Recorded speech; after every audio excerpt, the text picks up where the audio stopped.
বাংলাদেশ আর ভারতের প্লেয়ার।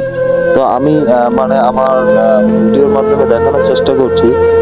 এটা কিন্তু 434 নম্বর প্লেয়ার। এই পাশটা হচ্ছে ভারত, ওই পাশটা হচ্ছে বাংলাদেশ।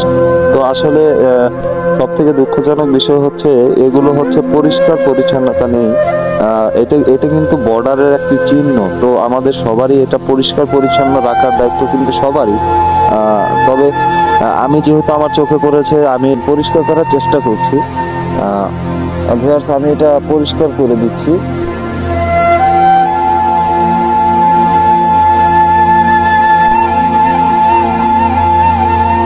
দেখুন ভিউয়ার্স, এখন কিন্তু মানে অনেকটাই মানে বোঝা যাচ্ছে যে এখানে একটা প্লেয়ার রয়েছে। আসলে যখন ফার্স্ট টাইম আমি এখানে ভিডিও করতে আসি তখন কিন্তু মানে রাস্তা থেকে বোঝা যাচ্ছিল না যে এখানে একটা প্লেয়ার রয়েছে। আসলে মূলত এই পাশের সীমানাটা মানে ভারতে আর বাংলাদেশের সীমানা তো আসলে অন্যরকম হয়। তো এই পাশের সীমানাটা আসলে আমাদের মানে কোনাকুনি ভাবে ধরা হয়েছে। আর সেই কারণে এখানে একটা প্লেয়ার, আর এই প্লেয়ারটা কিন্তু পেশাগর নামক এলাকায় মানে 34 নম্বর প্লেয়ারটা হচ্ছে মেন প্লেয়ার। আর আমাদের ওই পাশটাতে একটা প্লেয়ার রয়েছে সব থেকে বড়, আর ওইটা হচ্ছে মেন, তারপরে হচ্ছে এটা। কারণ সীমানার ক্ষেত্রে কিন্তু প্লেয়ারটা খুবই জরুরি। আর এই প্লেয়ারটা পরিষ্কার পরিচ্ছন্নতা আমাদের সবসময় রাখতে হবে।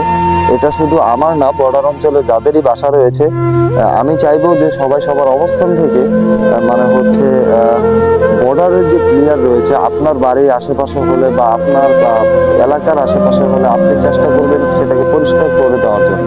কারণ এটা আমাদের দেশের একটা সীমানা। তো এটা আমাদের সবারই পরিষ্কার পরিচ্ছন্নতা রাখতে হবে। তো আমি আমার জায়গা থেকে হাত দিয়ে যতটুকু পেরেছি পরিষ্কার করে দিয়েছি। এখন কিন্তু বোঝা যাচ্ছে যে এখানে একটা প্লেয়ার রয়েছে। আসলে এতক্ষণ কিন্তু বুঝতে পারি না যে এই জায়গায় আসলে এটা কিসের প্লেয়ার। তো আমি প্রথম অবস্থায় মনে করছিলাম যে এখানে কি দেখা যাচ্ছে, সাদা। তো সেই কারণে এখানে এসে ঢুকা। তো ঢুকে দেখি আসলে এটা তো আমাদের প্লেয়ার, যুগ নাই। আচ্ছা, সবাই ভালো থাকবেন, সুস্থ থাকবেন। আর আজকের ওয়েদারটা খুবই ঠান্ডাজনক হচ্ছে, এটা দেখতেছি।